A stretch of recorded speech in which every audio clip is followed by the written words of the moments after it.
this something that could have been done in another environment, or would it not translate as well to the screen at Sphere if it wasn't shot inside Sphere using this special camera that was built specifically for Sphere? I mean, that's exactly it. There's no other way to tell that story and to kind of really tell that moment in time as we did in the venue. I think what's particularly unique about that, and this is different from any other concert film that you've ever seen or will see, is that you're actually hearing the sound mix from that night.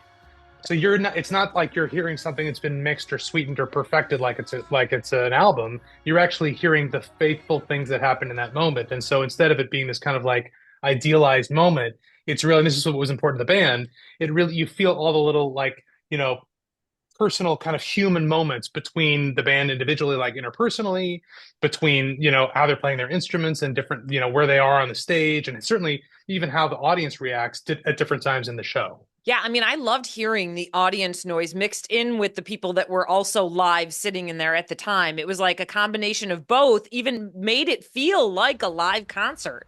I mean, we sat for probably a week and a half, 2 weeks in the venue, you know, in the middle of the night doing proofing sessions, whether it was for color or for sweetening the mix or whatever it was, you know, 8 or 10 of us in the venue alone. And I would often have to look around and just to remind myself that there's nobody else in the venue. It was that impressive. Yeah. Now, did you shoot this in one specific night, or did you go different nights, you know, to different shows and kind of compile them together for what you thought was the best experience that showcased the concert like it was live? It's largely it's 3 nights, and it's Okay. largely one night in particular, which was February 24th. And we sort of, and it was interesting how attuned the band was to what night sort of felt different. And oh, that night was no good. Oh, we could have done this song different. And so there were little bits that they really preferred, and they remembered even after having done 40 shows. Oh, well, on this night we wanted this, and this we really loved about this particular moment. So it was really these three nights, and really just one of those was sort of formed probably 70% of the show. And did the whole band contribute to the, I guess, the editing, the final version of the film that we now see over at Sphere? I know that Edge was super involved. Edge was very involved. Bono was there. And, you know, what was interesting, I think, about the band and their involvement is they really felt like, and yes, they were all involved in various ways. You know, what was unique about it is that they so bought into the experience of sitting there and trying to just figure out how to make sense out of what the show was when we were early in the editorial process. The very first kind of like rough edit was very much more of a concert film. We're kind of cutting around because we shot about 8 different angles for that show. And we tried over those 3 nights. One of the reasons why we shot 3 nights is not just to get some variation, but also because we basically deployed 5 cameras in different configurations over the course of those nights. And so it allowed us to kind of get additional things, just sort of common in a concert experience. We also shot a rehearsal so we could get closer on the band. And so, you know, that moment of one was something we didn't want to occlude the rest of the, you know, audience's impression of the show. But of course, the band also didn't have a ton of time to be able to do that. So we were really kind of shoehorning ourselves into narrow moments. But the band was so invested in what the experience was going to be. They were so more than I think any other concert film experience where you're sort of telling a more idealized idea. This was a case of like really wanting to faithfully represent what that experience was because it was such a unique moment in time. Well, it's interesting because we interviewed Darren on the opening of the Sphere, on the Yeah. carpet there before he went in. And I remember like Hmm. him just being like, listen, everything went as planned, fingers crossed. We think it's great. We think people are going to love it. I mean, so it's been a year where you guys have to get Yeah. people's reactions. And I mean, as far as you're concerned, things are going the way that you want them to go, right?